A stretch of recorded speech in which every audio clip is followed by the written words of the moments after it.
Hello everyone, this is Selkek, also known as Paulelia, and welcome back to Kerbal Space Program. So pro tip guys, if you're doing a YouTube recording, make sure you load the proper save file before you start. I was like 2 minutes into this whole oh, let's go and do science stuff, only to realize I had loaded up my sandbox save. Yeah, very professional. Pro tip number 2, if you're watching this video, it means I fixed the issue with crashing. So that is great. At the moment, I have not actually loaded a rocket, so I don't know if it'll crash yet or not. We shall find out. Anyway, Python Mark II, load this thing up. I have played the game a bit more. I now know more about how science works as a system in the game. I know about crew reporting and field samples, and I know that transmitting back is not really the best thing to do. I'm going to leave the transmitter on there just in case I get stuck in a situation where I can't ever return. But basically what I'm going to do is I am going to start my mission.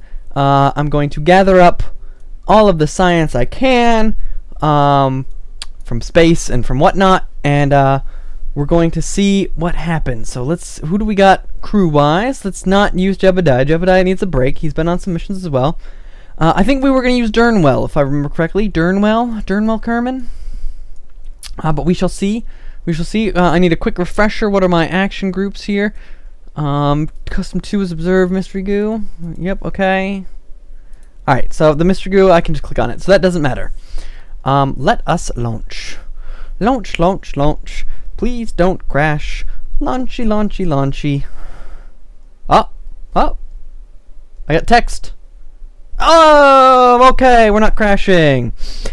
Okay, this is where the real video starts now. Hip hip hooray! Woohoo! Okay, so I don't have ladder technology yet. They have not invented ladders. So I can't get down and take a launch pad sample. But I can do a crew report. You reviewed the Corps' assessment of the situation. And I can, I suppose I can just go ahead and transmit. Beep, beep, beep. Beep, beep, beep. There we go! Why not? And I'll take another cruise report. And I will keep the data. Okay, so let's SAS on, let's throttle up, and let's launch. So I know the SAS isn't going to do a whole lot because we don't have an SAS module, but it will kind of help a bit. Alright, so those exploded. Good on them. I don't think they exploded last time, did they? Alright, let's just go. Engage main rocket engine. We're gaining our electric charge back. That is good. Alright, so we should do a crew report. Nope, we're still on the launch pad. Keep the data. Okay, so we need to somehow be not on there, and we might as well tilt a bit this way. Get ourselves going for a proper orbital maneuver. Crew report. Nope, still on the launch pad. Keep the data. Can I take a Observe Mystery Goo reading? Keep the data. So basically, this is how science now works. Is you launch, you do your whole spielies, and you keep doing these same assessments over and over again. Okay, I'm finding it very difficult to stay on the 90 marker for some reason. I think hopefully if we get out from over the ocean, we'll close that back up. Alright, so we've lost that engine. How am I doing in terms of apoapsis? Yeah, okay, I'm gonna fly up. Go ahead and wait. Let's take a crew report. Review report. Go ahead and transmit back to Earth. Beep beep beep beep beep beep beep beep. Okay. Crew report. Upper atmosphere. Keep data. Okay. Observe Mystery Goo. It's getting very cold now. Keep data. We are in space, so technically I can do an EVA. Get an EVA report and keep the data. And get back in. Let's go ahead and fire our thrusters. The goo is keeping us off kilter a bit. That's okay. Reset the goo canister. Alright, cut power for now. Alright, we are in orbit, I believe. So let's do a crew report. Cancel. Nope. Okay. Oh, we are very low on fuel. I see. Oh wow, we have quite a space orbit there. So we'll just Oh, I'm hitting the wrong button. It's like, what do you mean it can't switch? I'm trying to fast forward time. Pew. Okay, so we've collected a bit more science this time. If I'm still doing it wrong, you'll have to forgive me. It has been a little while since I last played. And I don't exactly remember all of what's supposed to happen with these. If I review the mystery goo again. Keep the data. Crew report. Cancel. Review report. I might as well start transmitting it again. Out of fuel. Don't have enough electricity to transmit again. So I will take a final crew report.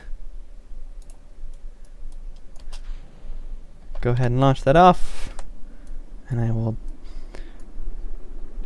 love the re-entry effects. As Dernwell Kerman comes for a night ocean landing. Very, what is that?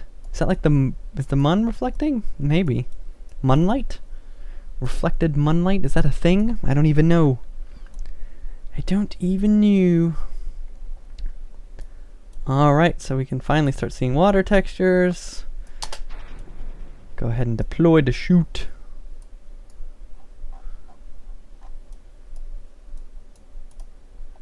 Crew report. What do I have? Can I transmit it? Beep beep beep beep. Warning, not enough electric charge. Oh, but it went through anyway, interestingly enough. Okay. So crew report from over Kerbal water. We'll go ahead and keep that. And we'll do a splashdown, maybe, hopefully soon. Get into the water,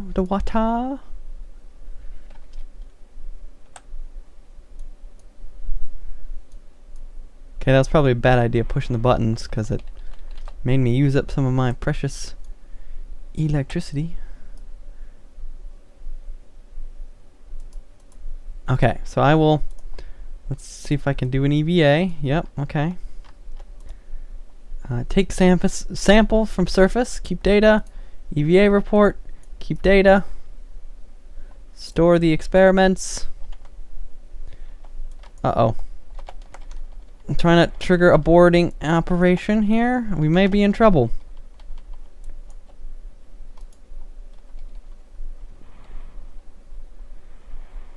Oh, but I can recover him. So let's just recover him, and then I'll go back and I'll recover the pod. Okay, so that was interesting. Okay, I did not earn any science from recovering my Kerbal. Let's go back to fly. I don't know if that pushing that recovery button would also trigger the science. Let me know in the comments if it does. But I know for a fact this recovery button does trigger science, and I should have a lot of science. That was my phone. My apologies. There we go. Look at all that. 52 science. Yes. 5 data from flying over Kerbal waters. 8 from doing EVA from space over Kerbal waters. 30 from gathering a water sample. That is a huge amount. 8 from the EVA report from in the water. So there we go. And 1 for recovery of a vessel after a suborbital flight. Done. Okay, let's go spend our hard-earned science points. We now have 52 science to spend. And then what parts do we really want to get? Landing struts would be helpful if we ever decide to go to the mun. Radial decouplers would also be handy. I'm going to go with the survivability and the stability. I can't afford that one, and I definitely can't afford any of those. Okay, so it looks like our next objective is to not only be able to get into orbit, but also make it to the mun. So let's design with the mun destination in mind. We might break it up into 2 flights, one as an orbital flight, maybe even 3 flights, like an orbital flight, a get to the mun flight, and safely return, and a get to the mun and land and safely return. That might be a little bit trickier. That it uses more fuel because you have to come down to a landing and you have to get back up. So let's start our new shippy doo-dah here. Okay, we don't have any sub-assembly parts yet. I'm gonna design a little bit of a lander plan here. So it's gonna start obviously with a decoupler, and let's put a little fuel pod on it. And on this fuel pod, we're going to have 4 radial decouplers, and then we're going to have 4 tanks. Let's put the tanks lower like that. We want the pod to be kind of unobstructed, like that. And then on those, we're going to have little engines that could. I don't have fuel lines, do I? So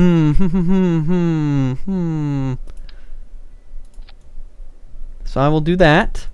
I guess this is going to be my quote-unquote return stage.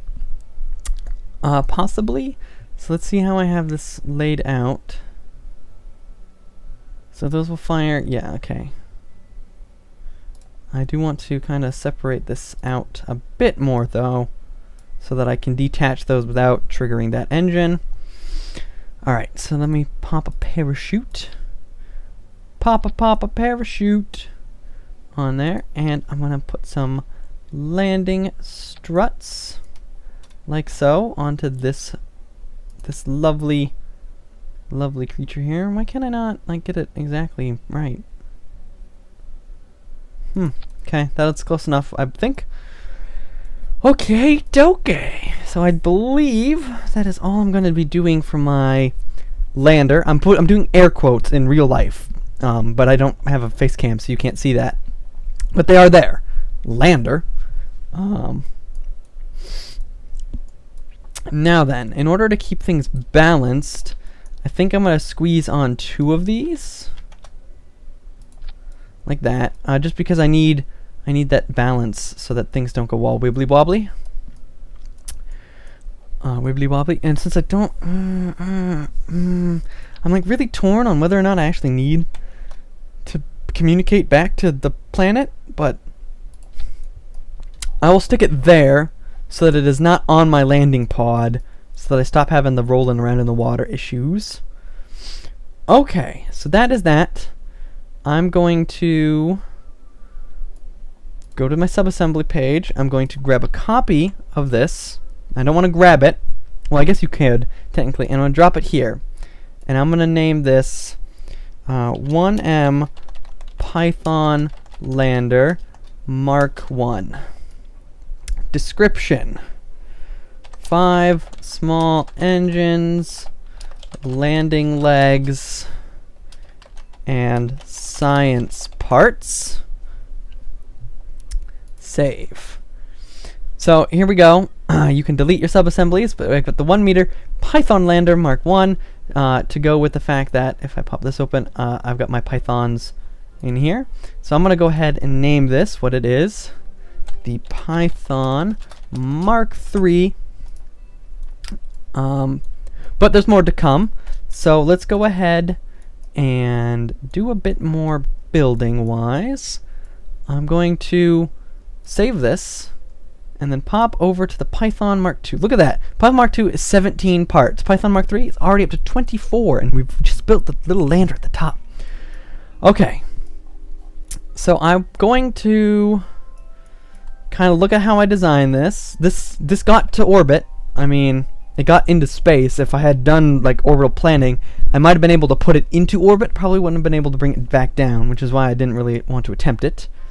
But I'm looking at that, how I designed that, keeping that in my brain.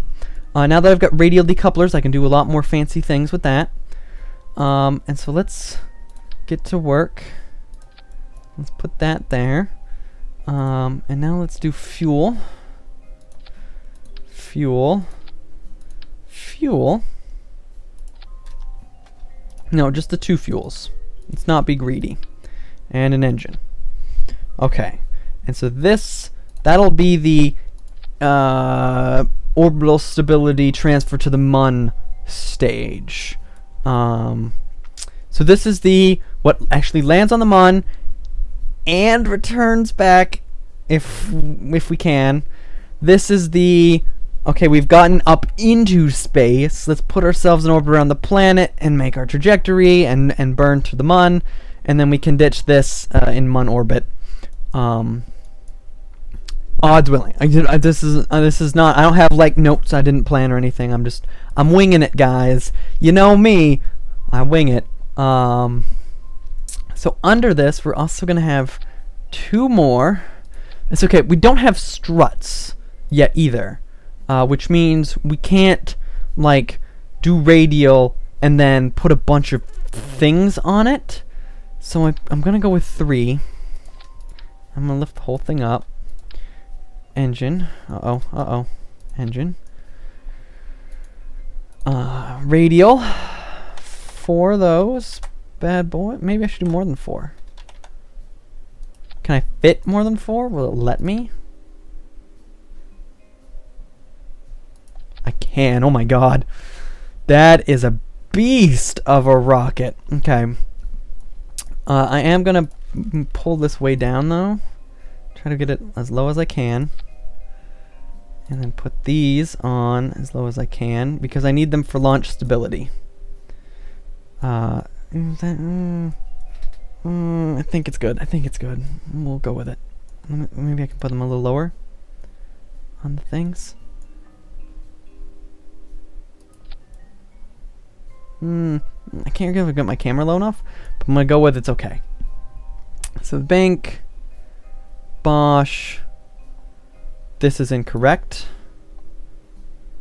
Just that engine. And then we want to detach that engine, and then we go to the 4. Okay, so we've actually got 10 stages so far. That's pretty good. I'm also going to add winglets. Not 6 of them. I think just 4 will do. To that fuel tank there. The winglets should provide additional stability for in-atmospheric takeoff. So the capsule obviously has the tiny bit of SAS that it has, and these winglets. Nothing is really known about this thing. Use at your own risk. Manufacturer found laying by the side of the road. It just has some lift capability, so it should help with the stability. It's not going to affect steering at all. But then again, this is the stage that goes straight up into space, so we don't really need steering. Okay, so that is good. That is excellent. I'm going to go ahead and set up an abort stage just in case. So we're going to have that set to decouple, and that's set to deploy the chute in case we ever need to abort the mission. I think that's pretty much it. Oh, I did want to subassembly. I'm going to grab it from the decoupler. I'm going to pop it into there. Named 1 meter Python lifter Mark 1. Description: 6 solid fuel boosters, 2 stage liquid engines, designed for mun travel. Oh, nope, that hits the max. Okay. You only get a little teeny tiny description, which kind of sucks, but it has to fit in this space. So there we go. We've got our lander. We've got our lifter. In the future, what the goal of the subassembly is that you do run all of your designs, you test things out, and when you find stuff that you like, you can pop it in here. And then it becomes the mix and match game where you're like, well, I'm going to need a lander, so you drag your lander in, and you're like, I'm going to need a lifter that supports 3 meters and can carry this much weight, and you plop that in, which is kind of like how real life space stuff is. Like, once you have a design that works, you build the mission around what you already have, not designing new rockets every time you go. But since we're at the stage where we have nothing, we're designing as we go. Alright, before I ramble too long, we are headed for space. Orbit. And we're not taking Jebediah. We're going to take Billy Bob Wise Kerman. Billy Bob Wise Kerman, first Kerbal to go around the planet and whatnots. So we're going to go ahead and save this, and we're going to go ahead and launch this, and we're going to hope that we don't run into any sort of snafus or anything, because that would be bad. We don't want that to happen. Alright, will it stand? It stands! Hip hip hooray! Okay. So throttle up in preparation for the staging. SAS has been engaged. Billy Bob Wise Kerman is ready to go. It is late in the afternoon. The sun is on the way down. We've got our 11 stages technically because there's a stage 0 up there. Yada yada yada. Enough of me yapping. 3, 2, 1, go. Oh, there was some bounce there. That was not good. Oh, okay. We're having issues. We're having issues. This may be an abort. Oh my god. Come on, get back up vertical. Get back. We don't want to be in polar orbit. We don't want to be in polar orbit. Get back vertical. Get back vertical. Get back vertical. Oh my god, we're tilting bad. We're tilting real bad. Alright, get rid of those stages. Go, burn. Get back vertical, get back vertical. Why am I not? I thought you could thrust with these. Ugh. Oh my god, this is not good. This is really... Okay. Abort. Whoosh. Alright, that was really not good. Oh, we're gonna hit the rocket! We're gonna hit the rocket! Bonk. That was a huge waste of taxpayer dollars just to find out that the whole thing tilts to one side and falls back down. I had zero control. I was pulling up as hard as I can. Okay. So the Mark 1 lifter has some issues. We gather some science. Gather some science. Crew report. While flying over Kerbal shores. Okay, keep the data. Keep the data. Alright, parachute is opened. We had some explosions. There's some debris. Billy Bob Wise Kerman is totally unfazed by the failure launch he was just part of. That's a really weird graphical glitch where the camera's at certain angles. There's like these darkness in the lines. Okay, he's coming in 6 meters per second, dropping down, and bonk. And he's gonna pop out for a quick little let go, beep. Take a surface sample, keep the data, do an EVA report, keep the data, get back in, don't cancel the crew report, okay, and recover him. Someone's going to walk out from the facility and just pick him up, carry him back home. He didn't really get that far. But we did earn 15 science earned on this mission, so we're back up to 35 science, which means we could go ahead and purchase general rocketry if we really wanted to. No, I don't want to. Ooh, okay, that was bad on my part. I apologize, guys. That's gonna be the end of the episode because I accidentally hit the close window button instead of the go back button. So, see you guys next time.